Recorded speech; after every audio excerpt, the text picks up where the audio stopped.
All right, this is uh, section 5 or part 5 of week two's lecture. So I believe that biblical imagery is really important because I think it's evocative. I think biblical imagery, when done well, helps us to imagine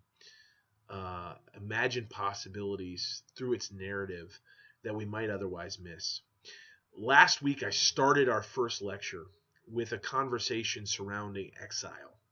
This idea that the church in America today feels as though it's in exile because it once was the establishment in our nation, but now it has been sort of cast aside, tossed aside, and marginalized. And there's this sense of longing within many of the churches in the United States and in the West that if we could just get back to our central place, everything would be made well. And there's this longing for establishment. That's one of the problems that I have with the exilic metaphor. The exilic metaphor begins with a longing for what was lost, and a sort of repositioning. Even when you look at the stories of Nehemiah and Ezra, which I love preaching because I think they're powerful, and we're going to talk about them throughout this course. There is this sense that if we can return, rebuild, make everything like it was, we'll be fine. I think that's a fallacy when we're looking at it in terms of the way in which the church's posture should be in the world. I wonder if we were to explore a different metaphor altogether, the kind of difference that we would make. What if instead of seeing ourselves in exile, where we've been ripped out of our homeland and situated in a place we didn't want to be, longing to get back to where we were, what if instead we saw it in terms of an Exodus narrative, in which we weren't exiled, but instead we've been liberated? What if we begin to imagine that the church in the West is no longer bound to the establishment?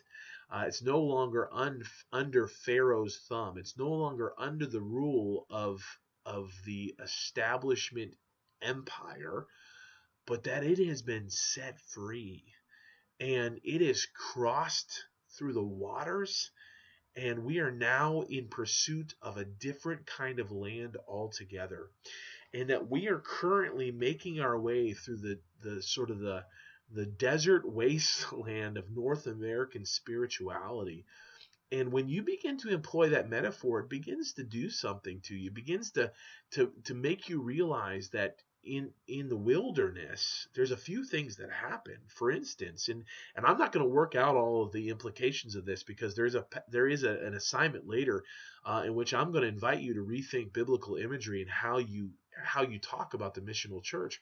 But I'll just give you a few examples. For instance, what about this idea that the radical dependence that the people in the wilderness felt upon God? They were not going to receive what they needed if God wasn't faithful day in and day out. The church has gotten so used to having enough resources, so used to having all that it needs, that in some respects it stopped being dependent upon God. It became dependent on its own ingenuity, its own resources, its own capabilities.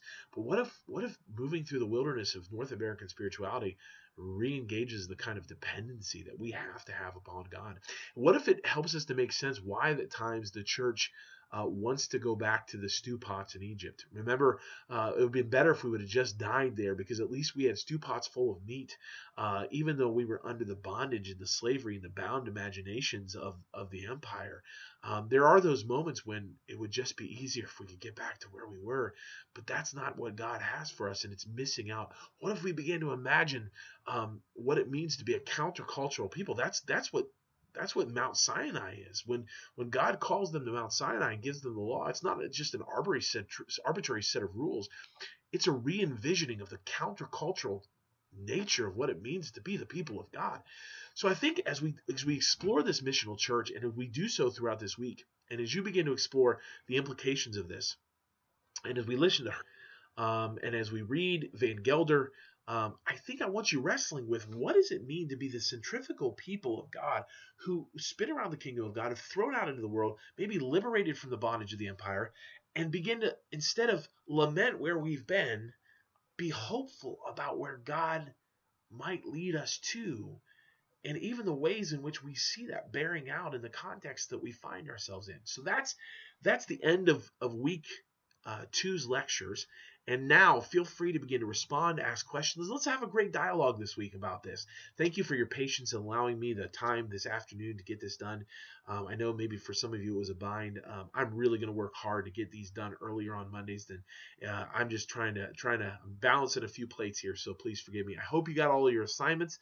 I'm still waiting for a few assignments from some of you. As soon as I get those done, I will get those graded and back to you, because I want to stay up on grades so you understand sort of my input and feedback to where you are and what you're doing in the classes. God bless you. Enjoy week 2. We're having a great time. I'm enjoying reading your work and hearing about what God is doing in your lives as you take this journey.